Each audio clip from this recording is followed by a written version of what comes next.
भगवान कृष्ण से पूछा था कि मैंने कौन सा पाप करा जो आज मैं बाणों की सैया पर पड़ा हुआ। मैंने अपनी जिंदगी में कभी पाप किया ही नहीं, मैं हमेशा पुण्य ही करता रहा। भगवान कृष्ण कहते हैं पितामह आप अपने कितने जन्म को देख सकते हो? पितामह कहते हैं मैं तो अपने 100 जन्म को देख सकता हूं। 100 जन्म का लेखा भीष्म पितामह बता रहे हैं कि मैं अपने 100 जन्म में कभी कोई पाप किया ही नहीं। भगवान कहते हैं पितामह आप में और मुझ में केवल अंतर इतना है, आप 100 जन्म देख सकते हो, मैं आपके ना जाने कितने जन्म देख सकता हूं, पर मैं आपके 112 नंबर के जन्म की कथा सुनाता हूं कि आपने एक राजा बनकर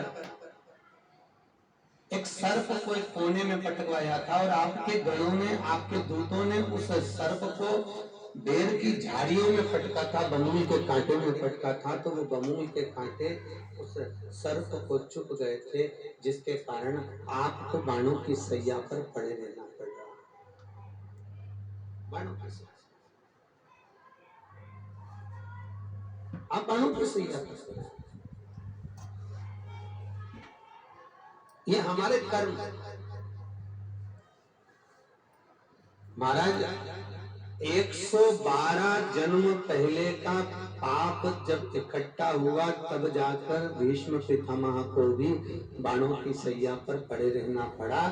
शिव महापुराण की कथा में श्री वेद व्यास जी कहते हैं जैसे कोई बच्चा गुल्लक भरता है और गुल्लक जब टूटती है तो कोई सामग्री लेकर आता है, उसी तरह हमारे दादा परदादा ना जाने, मैं तो कहता हूँ उपाध्याय जी आपके पूर्वजों की और जितने भी श्रोता भाई बहन यहाँ बैठे हैं और YouTube और Facebook के माध्यम से जो लाइव इस कथा को देख रहे हैं, मैं आपसे भी निवेदन कर रहा हूँ कि ना जाने कितने कितने हमारे दादा परदादा के, हमारे पूर्वजों के पुण्य प्रखर हुए होंगे और पुण्य की गुल्लक जब भराई होगी तब जाकर जीवन में एक बार ये शिव महापुराण की कथा प्राप्त हो पाई है। ये लोगों को फुर्सत नहीं है एक क्षण की। हम कई जगह कथा करने जाते हैं तो हम यही कहते हैं मुंबई वालों से, गजब की जिंदगी पाई रे दादा तुम, गजब का जीवन पाया।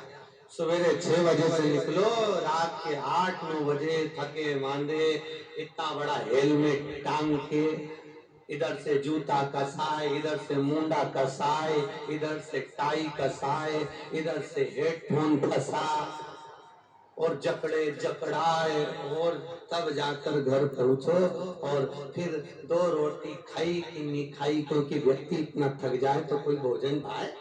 अरे बोलो तो जीजियो, अरे बोलो बसई वाली जीजिए, अच्छे से बोलो भाई, कहीं कहीं नहीं भाई। और सवेरे फिर उठो, फिर भागो, फिर रात को आओ, फिर 2 रोटी खाई कि नहीं खाई। तो हम तो ये पूछ रहे हैं कि अपन कमा किसके लिए?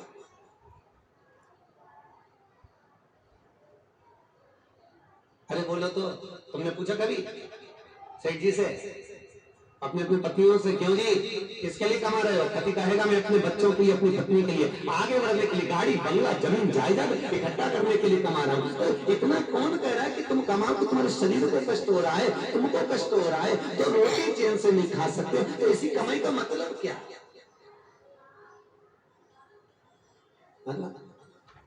उस कमाई का सुख क्या है? तो हमने कहा क्या विचार है आपका?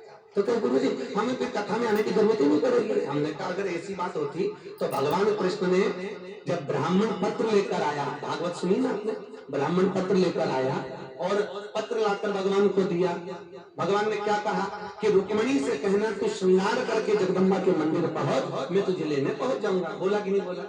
अरे बोलो तो, हाँ अच्छे से बस ऐसे बोलते जाओ तुम तो है, क्योंकि शंकर जी की कथा बिगड़ ओंकारे के मजा नहीं आया।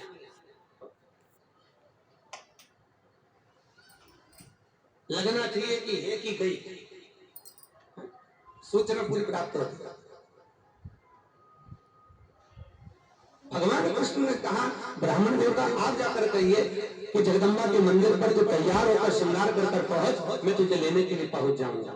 भगवान ने कहा, भगवान ने रुक्मणी से ये कहा कि तू तैयार होकर तेरी छत पे खड़ी मिलना, तो तैयार होकर तेरी बिल्डिंग पे खड़ी मिलना, तो तैयार होकर तेरे होटल पे खड़ी मिलना। भगवान ने ये कहा क्या? नहीं, क्योंकि भगवान को मालूम था अगर तू मेरे दरवाजे पर आएगा तो एक न एक दिन मैं भी तेरे दरवाजे पर पहुंच जाऊंगा। ये भगवान को क्या कहा? इसलिए भगवान ने कहा कि तू तैयार होकर जगदम्बा के मंदिर पर पहुंच। तो जितने बिल्डिंग वाले सुन रहे हैं वो जरा ध्यान से सुनना जी हो। तुम उसके दरवाजे तक आओगे, शिव महापुराण तक पहुंचोगे तो 2 कदम तुम चलकर अगर भगवान तक पहुंचोगे तो 1000 कदम चलकर मेरा विश्वनाथ भी आपके दरवाजे पर पहुंच जाएगा। और अगर तुम भगवान की कथा तक नहीं पहुंचे तो भगवान भी कह देगा ये मेरी कथा तक नहीं पहुंची तो एक काम कर यमराज तू चले जा। जब ये नहीं है तो मैं क्या आदान प्रदान का जमाना है, तुम किसी के जाओगे तो कोई तुम्हारे यहाँ आएगा, अब तुम ही नहीं जाओ तो वो क्यों आएगा? क्या करूंगा? बोलो हरे हरे। आवाज नहीं आई, दम से बोलो जरा, दोनों हाथ उठाकर। दीन बंधु दयालु दया कीजिए, जो दोनों हाथ उठाकर हर हर महादेव जम के नहीं बोले उसे उठा लीजिए। बोले हर हर। अब कितने बढ़िया बोले। भगवान शिव की कथा चल रही है। अपना पुण्य जब प्रबल होता है, अपने पुण्य की प्रखरता जब बढ़ती है, अपना पुण्य का प्रभाव जब बढ़ता है तो वो पुण्य के प्रभाव के अनुसार भगवान शिव की कथा प्राप्त होती है। पुण्य की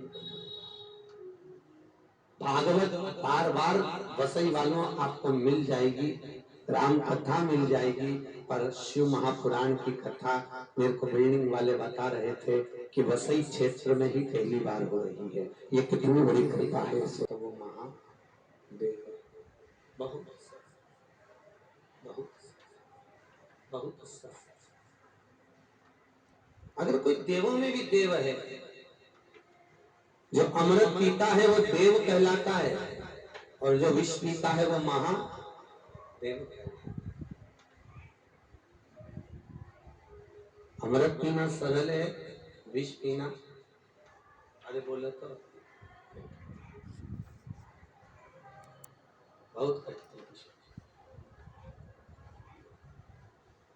पर विष पीकर भी जो कंठ पर रखे और भगवान का भजन करता रहे, भगवान की कथा का स्मरण करता रहे, वो केवल एक ही हो सकता है, वो मेरा महादेव ही हो सकता है, उसके सिवा कोई दूसरा नहीं हो सकता।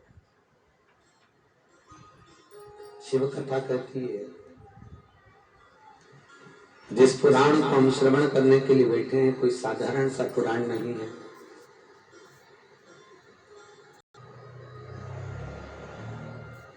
और यदि एक क्षण का, एक घड़ी का भी, एक मिनट का भी अगर शिव पुराण की कथा अपने जीवन में उतार ली तो जीवन सार्थक हो गया।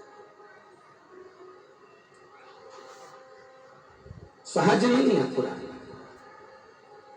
और निवेदन है आप सबसे, कथा को ऐसे सुनना, इधर से सुनी इधर से निकाल दी, बच्ची कुची थी घर गई सब झड़ा दी, घर के लोगों ने पूछा कहाँ गई थी तो काशी पुराण की कथा में क्या लेकर आई, तो लो प्रसाद, प्रसाद हाथ में दे दिया, तो क्या बस यही लेकर आई और क्या, वहां तो यही मिला था, तो जो मिला था वो यही छोड़कर चले गए और केवल प्रसाद का दोना हाथ में लेकर चले गए। ऐसी कथा मत सुनना।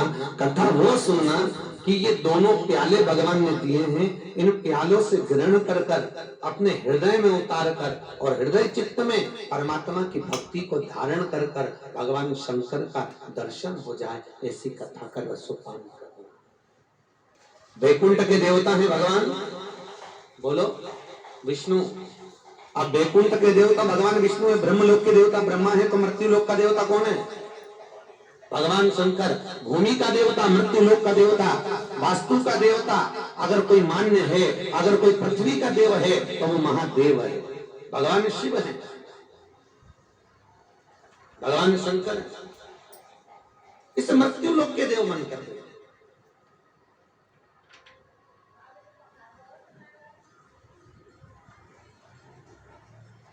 एक बार ब्रह्मा जी ने भगवान विष्णु से पूछ लिया, महाराज ये बताओ कि राम का स्मरण करने पर भगवत पद की प्राप्ति होती है, कृष्ण का स्मरण करने पर भगवत पद की प्राप्ति होती है, शिव का स्मरण करने पर किस पद की प्राप्ति होती है? तो कहा राम का स्मरण करने पर भगवत पद की प्राप्ति होती है, कृष्ण का स्मरण करने पर भगवत पद की प्राप्ति होती है, पर स्वयं भगवान नारायण कहते हैं जिसने जीवन में एक बार शिव तत्व को धारण कर लिया उसको भगवत तत्व तो बाद में प्राप्त होगा, पहले राम तत्व और कृष्ण तत्व आप रूप ही प्राप्त हो जाएगा। क्योंकि राम को कृष्ण को शंकर प्रिय है, मेरे नारायण को शिव प्रिय है और शिव को नारायण प्रिय।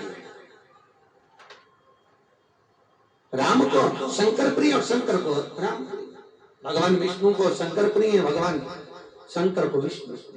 एक दूसरे का सम्मान, एक दूसरे का आदर, एक दूसरे का सत्कार, इन दोनों की प्रियता।